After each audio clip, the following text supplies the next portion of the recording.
Kita lanjutkan hadis yang ke-41.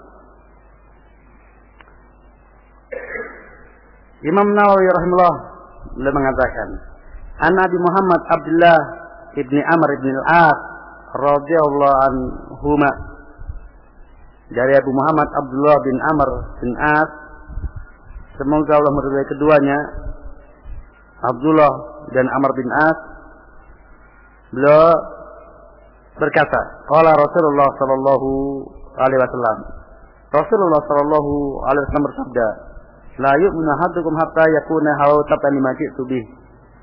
Tidak sempurna iman seorang di antara kalian sehingga hawa nafsunya mengikuti apa yang aku bawa dengannya.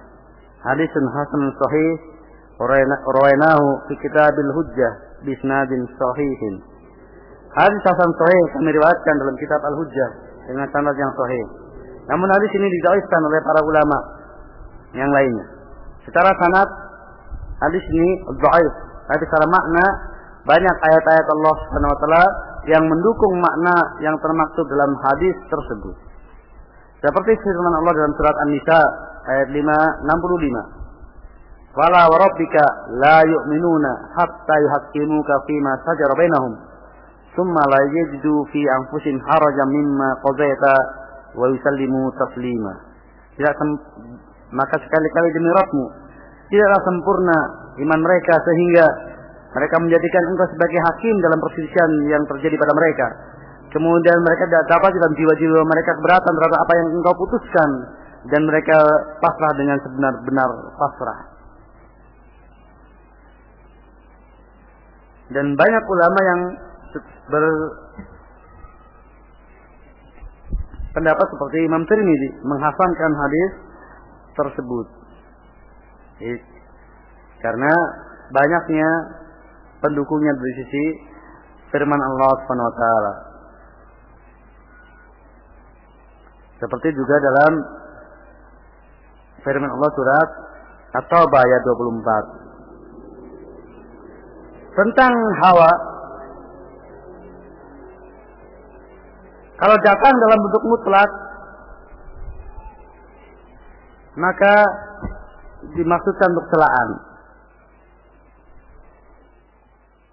Jadi hawa kalau disebutkan secara mutlak saja tidaklah disebutkan kecuali itu untuk celaan. Maka al-huda lawannya hawa. Namun kalau kemudian datang dalam bentuk muqayyad dengan pujian, maka itulah hawa yang mahmud, yang terpuji. Dengan demikian hakikatnya hawa terbagi menjadi dua. Hawa yang tercela dan hawa yang terpuji. Hawa yang terpuji itu apabila dia mengikuti terhadap apa yang dibawa oleh Nabi kita Muhammad sallallahu alaihi wasallam. Disesuaikan dengan tuntunan Nabi sallallahu alaihi wasallam. Hawa nafsunya disocokkan dengan apa yang dibawa oleh Nabi kita Muhammad sallallahu alaihi wasallam. Itu hawa yang mahmud, yang terpuji. Namun secara umum hawa tatkala disebutkanlah untuk celaan. Dan kesempurnaan iman itu hanya bisa didapat dengan menundukkan hawa nafsu, tunduk kepada apa yang dibawa oleh Nabi kita Muhammad sallallahu alaihi wasallam. Maka di sini menjadi kewajiban untuk apa? Untuk berdalil terlebih dahulu, baru kemudian menentukan hukum. Dan jangan menentukan hukum terlebih dahulu baru berdalil. Ingat ya. Jadi aslinya kita tidak punya keputusan apa-apa tentang apa yang mau kita perbuat atau tentang sikap kita, sehingga datangnya dalil. Ada dalil, oh berarti saya harus demikian. Itu semestinya. Itulah orang yang menjadikan hawanya itu tunduk kepada syariat, tunduk kepada tuntunan Nabi kita Muhammad sallallahu alaihi wasallam. Tapi kalau kemudian saya ingin seperti ini atau menurut saya demikian, kemudian cari ada enggak ya ayatnya ya? Maka ini apa? Menghukum terlebih dahulu, kemudian berdalil. Ini ittibaul hawa. Dia mengikuti hawa, bukan mengikuti hukum. Dan al-bidah itu adatnya, perilakunya, jadi Menghukum terlebih dahulu baru berdalil. Bermadhab terlebih dahulu baru berdalil. Yang benar berdalil terlebih dahulu baru kemudian bermadhab. Sehingga madhabnya disesuaikan dengan dalil. Kalau bermadhab terlebih dahulu, maka dalilnya dibawa kepada madhabnya. Oleh karena itulah, maka bisa dipahami kalau ahlul bidah itu amalnya tidak diterima, baiknya maupun buruknya. Karena tadi, hakikatnya dia bukan ittibaul dalil, ittibaul huda, tapi ittibaul hawa. Kebetulan saja dalil tersebut cocok dengan apa? Hawa nafsunya. Seandainya dalil tersebut tidak cocok pun dia tidak akan kerjakan. Berarti hakikatnya dia itu berbuat yang sesuai dengan hawanya, bukan yang sesuai dengan dalil. Ini prinsip. Berdalil terlebih dahulu baru kemudian bermadhab. Dan jangan bermadhab baru berdalil.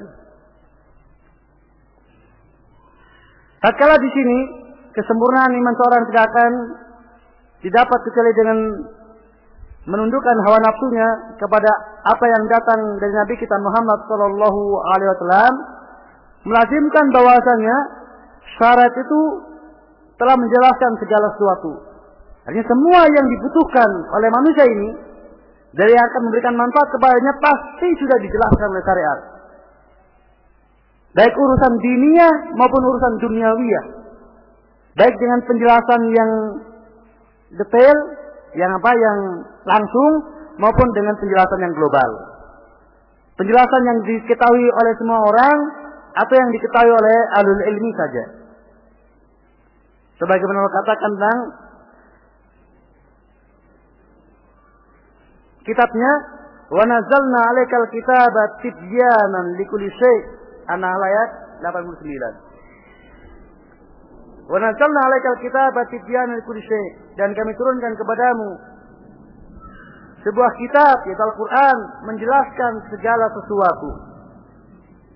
Penjelasan di sini bisa dalam bentuk langsung, ta'yin, atau dalam bentuk kaidah global yang ahlul ilmi bisa mengetahui dari penjelasan global tersebut.